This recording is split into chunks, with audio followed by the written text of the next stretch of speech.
great to be back in New York with all of our friends and some great friends outside the building, I must tell you.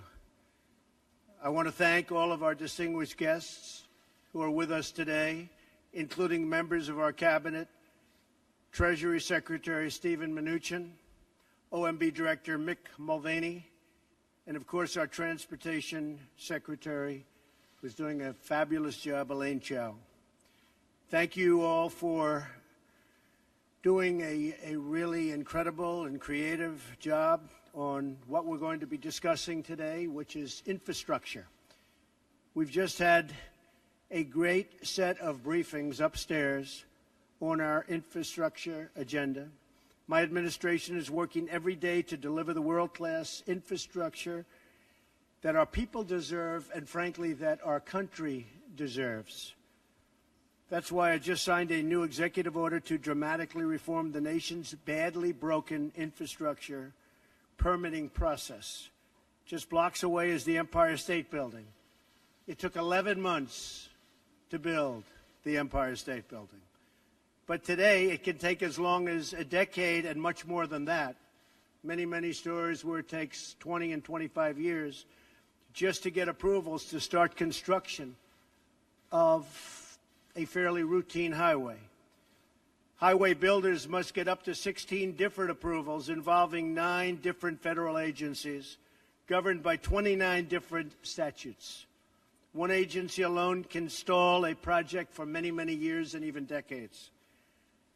Not only does this cost our economy billions of dollars, but it also denies our citizens the safe and modern infrastructure they deserve. This over-regulated permitting process is a massive, self-inflicted wound on our country. It's disgraceful. Denying our people much-needed investments in their community, and I just want to show you this because it was just shown me, and I think I'm going to show it to the media. Both real and fake media, by the way. This is what it takes to get something approved today. Elaine, you see that? So this is what it takes. Permitting process flowchart. That's a flowchart. So that can go out to 20 years. This shows about 10. But that could go out to about 20 years to get something approved. This is for a highway.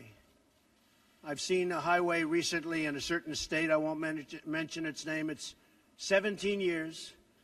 I could have built it for $4 or $5 million without the permitting process. It cost hundreds of millions of dollars, but it took 17 years to get it approved and many pages of environmental impact studies.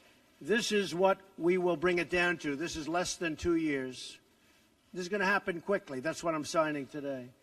This will be less than 2 years for a highway. So it's going to be quick. It's going to be a very streamlined process. And by the way, if it doesn't meet environmental safeguards, we're not going to approve it. Very simple. We're not going to approve it. So this is just, maybe this one will say, let's throw the other one away. Would anybody like it from the media? Would anybody like that long, beautiful chart? You can have it. So my executive order also requires agencies to work together efficiently by requiring one lead agency for each major infrastructure project. It also holds agencies accountable if they fail to streamline their review process. So each agency is accountable. We're going to get infrastructure built quickly, inexpensively, relatively speaking, and the permitting process will go very quickly. No longer will we tolerate one job-killing delay after another. No longer will we accept a broken system that benefits consultants and lobbyists at the expense of hardworking Americans. Now, I knew the process very well, probably better than anybody. I had to get permits for this building and many of the buildings. I built all of the buildings I built in Manhattan and many other places. And I will tell you that the consultants are rich people. They go around making it very difficult. They lobby Congress. They lobby state governments, city governments to make it very difficult so that you have to hire consultants and that you have to take years and pay them a fortune. So we're streamlining the process, and we won't be having so much of that anymore. No longer will we allow the infrastructure of our magnificent country to crumble and decay.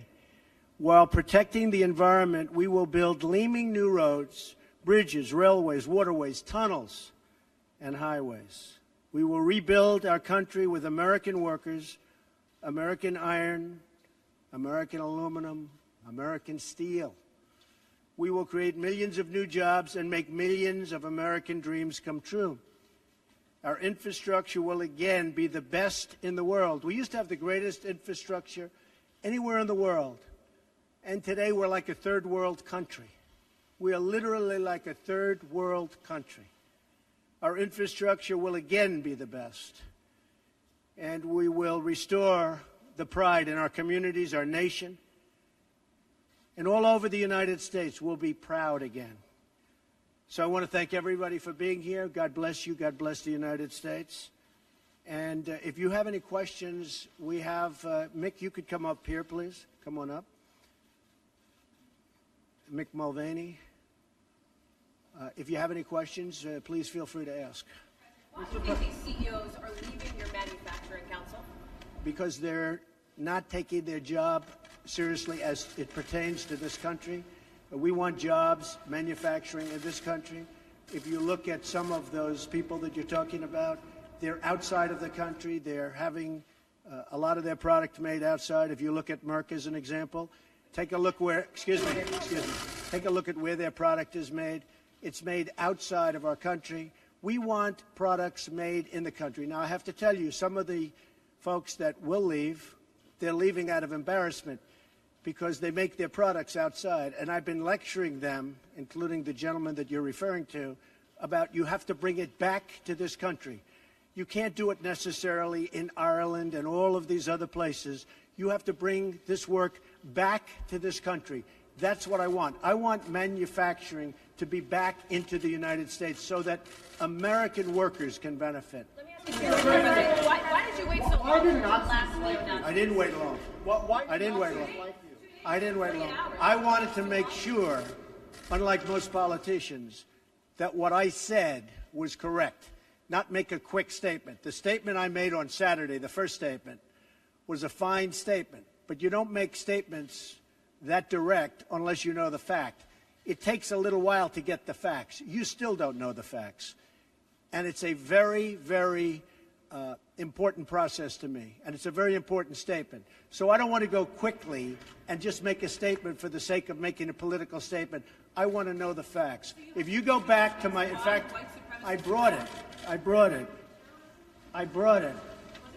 Who did you bring, Mr. President? As I said on, remember this, Saturday, we condemn in the strongest possible terms this egregious display of hatred, bigotry, and violence. It has no place in America. And then I went on from there. Now, here's the thing. As to, excuse me, take it nice and easy. Here's the thing. When I make a statement, I like to be correct. I want the facts. This event just happened. In fact, a lot of the event didn't even happen yet as we were speaking. This event just happened. Before I make a statement, I need the facts. So I don't want to rush into a statement. So making the statement when I made it was excellent. In fact, the young woman, who I hear is a fantastic young woman, and it was on NBC, her mother wrote me and said through, I guess, Twitter, social media, the nicest things, and I very much appreciated that. I hear she was a fine, really actually an incredible young woman, but her mother on Twitter thanked me for what I said. And honestly, if the press were not fake, and if it was honest, the press would have said what I said was very nice. But unlike you and unlike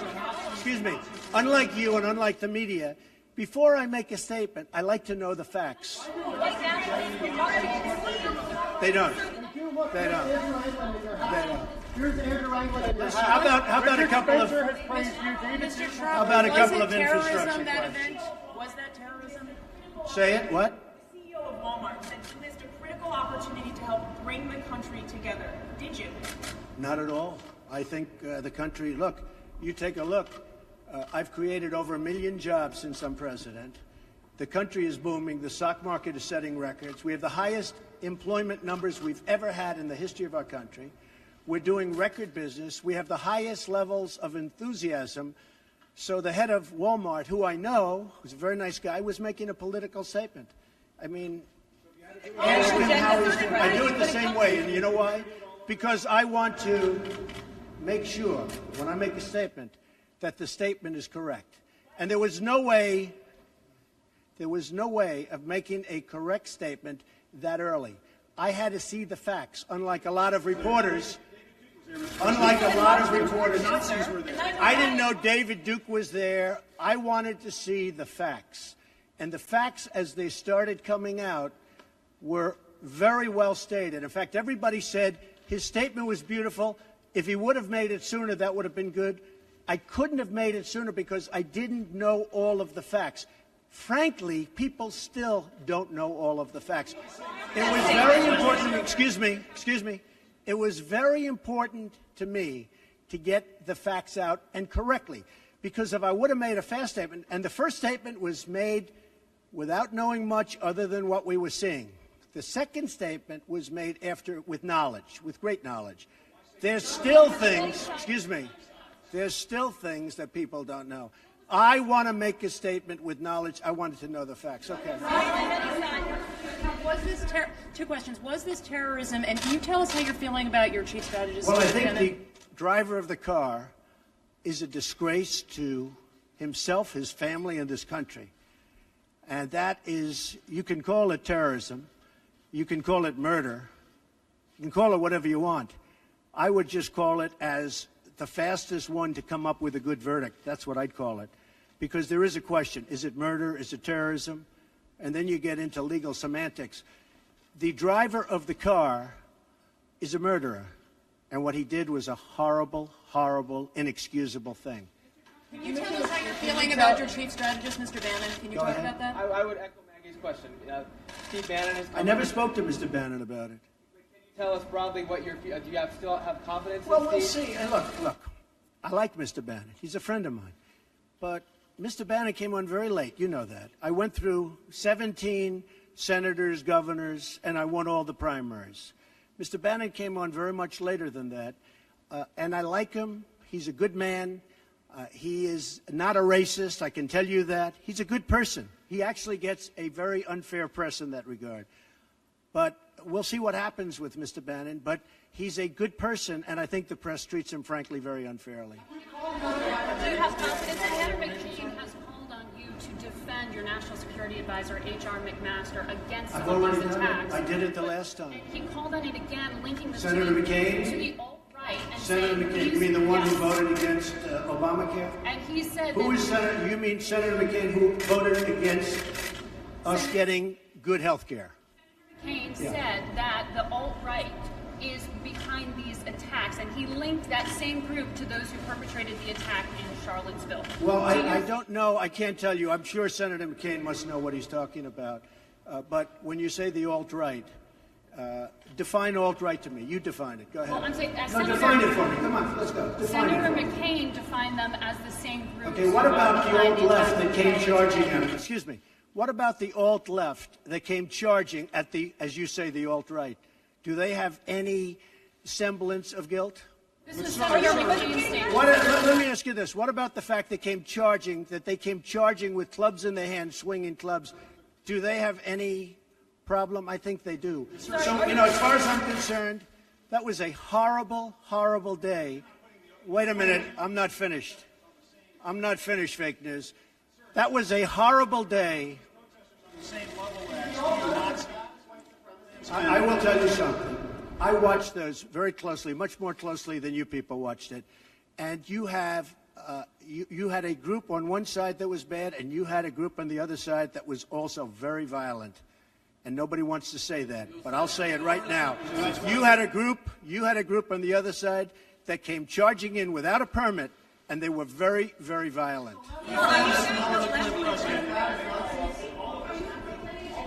Go ahead. Do you think that what you call the alt-left is the same as neo-Nazis? Those people, all of those people, excuse me, I've condemned neo-Nazis. I've condemned many different groups, but not all of those people were neo-Nazis, believe me. Not all of those people were white supremacists by any stretch. Those people, were also there because they wanted to protest the taking down of a statue, Robert E. Lee.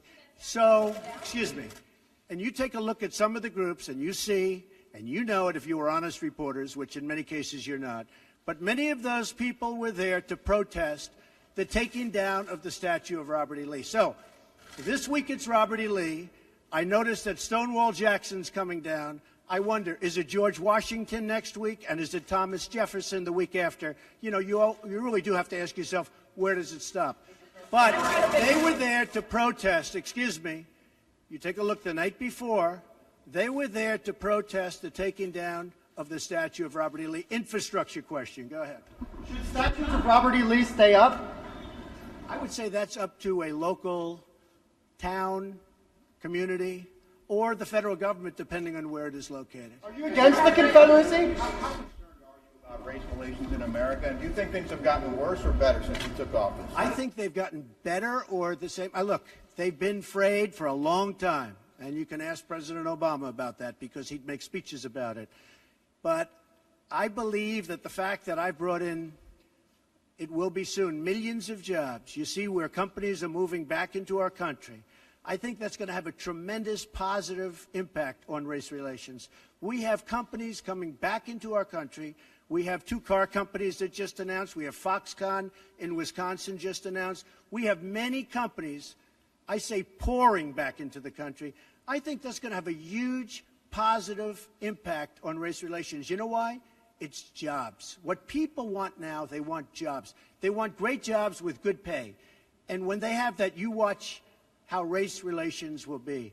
And I'll tell you, we're spending a lot of money on the inner cities. We're fixing the inner cities. We're doing far more than anybody's done with respect to the inner cities. It's a priority for me, and it's very important. Mr. President, are you putting what you're calling the alt-left and white supremacists on the same moral plane?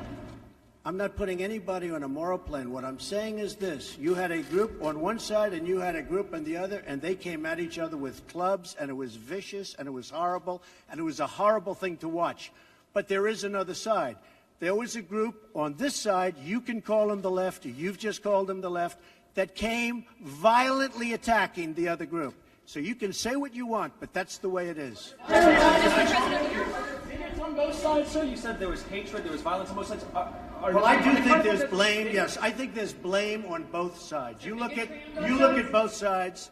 I think there's blame on both sides, and I have no doubt about it, and you don't have any doubt about it either. And if you reported it accurately, you would say. Kill the person. Heather hired Charlottesville. They showed up in Charlottesville Excuse me. to protest. Excuse me. They didn't put themselves down as you, and you had some very bad people in that group. But you also had people that were very fine people on both sides. You had people in that group, excuse me, I saw the same pictures as you did. You had people in that group that were there to protest the taking down of, to them, a very, very important statue and the renaming of a park from Robert E. Lee to another name. Well, no, George Washington was a slave owner. Was George Washington a slave owner? So will George Washington now lose his status? Are we going to take down, excuse me, are we going to take down statues to George Washington? How about Thomas Jefferson? What do you think of Thomas Jefferson? You like him? Okay, good. Are we going to take down the statue? Because he was a major slave owner. Now, we're going to take down his statue. So you know what? It's fine. You're changing history, you're changing culture, and you had people, and I'm not talking about the neo-Nazis and the white nationalists, because they should be condemned totally. But you had many people in that group other than neo-Nazis and white nationalists, okay? And the press has treated them absolutely unfairly. Now, in the other group also, you had some fine people, but you also had troublemakers, and you see them come with the black outfits and with the helmets and with the baseball bats. You had a lot of bad people in the other group too. Treated unfairly, sir. I'm sorry. I just didn't understand what you were saying. You were saying the press has treated white nationalists unfairly. No. I just didn't understand what you were saying. No. There were people in that rally, and I looked the night before. If you look, there were people protesting very quietly the taking down of the statue of Robert E. Lee. I'm sure in that group there were some bad ones. The following day, it looked like they had some rough, bad people, neo-Nazis, white nationalists, whatever you want to call them. But you had a lot of people in that group that were there to innocently protest and very legally protest because, you know, I don't know if you know, they had a permit. The other group didn't have a permit. So I only tell you this. There are two sides to a story. I thought what took place was a horrible moment for our country, a horrible moment. But there are two sides to the country. Does anybody have a final? Does anybody have? You have an infrastructure. What makes you think you can get an infrastructure bill? You didn't get health care. Well, you know, I'll tell you. We came very close with health care. Unfortunately, John McCain decided to vote against it at the last minute. You'll have to ask John McCain why he did that. But we came very close to health care. We will end up getting health care. But we'll get the infrastructure, and actually infrastructure is something that I think will have bipartisan support on. I actually think Democrats will go along with the infrastructure. President, have you spoken to the family? Have you spoken to the family of the victim of the car attack? No, I'll be reaching out. When will you be reaching out? I was I thought that the statement put out, the mother's statement, I thought was a beautiful statement. I was telling you, it was something that I really appreciated. I thought it was terrific, and really under the kind of stress that she's under and the heartache that she's under, I thought putting out that statement to me was really something I won't forget. Thank you all very much. Thank you. Thank you. Do you plan to go to Charlottesville, Mr. President? Do you think you're helping to heal the nation? I own a house in Charlottesville. Will you go to? Does anyone know I own a house in Charlottesville? Where is it? Oh boy, it's going to be. It's in Charlottesville. You'll see. Is it near the winery or something? It is the winery. Will you go to visit to try to? I mean, I know a lot about Charlottesville. Charlottesville is a great place that's been very badly hurt over the last couple of days. But I own actually one of the largest wineries in the United States. It's in Charlottesville. What do you think needs to be done to overcome the racial divides? Well, I really think jobs can have a big impact. I think if we continue to create jobs, over 1 million, substantially more than 1 million, and you see just the other day, the car companies coming in with Fox, Foxconn. I think if we continue to create jobs at levels that I'm creating jobs, I think that's going to have a tremendous impact, positive impact on race relations. And what you said today, how do you think that will impact the racial? Because the people are going to be working, they're going to be making a lot of money, much more money than they ever thought possible. I mean, your remarks and that's going to today. happen. And the other thing, very important, I believe wages will start going up. They haven't gone up for a long time. I believe wages now, because the economy is doing so well with respect to employment and unemployment, I believe wages will start to go up. I think that'll have a tremendously positive impact on race relations. Why have bigots been drawn to you, Mr. President? Was Trump Tower wiretap?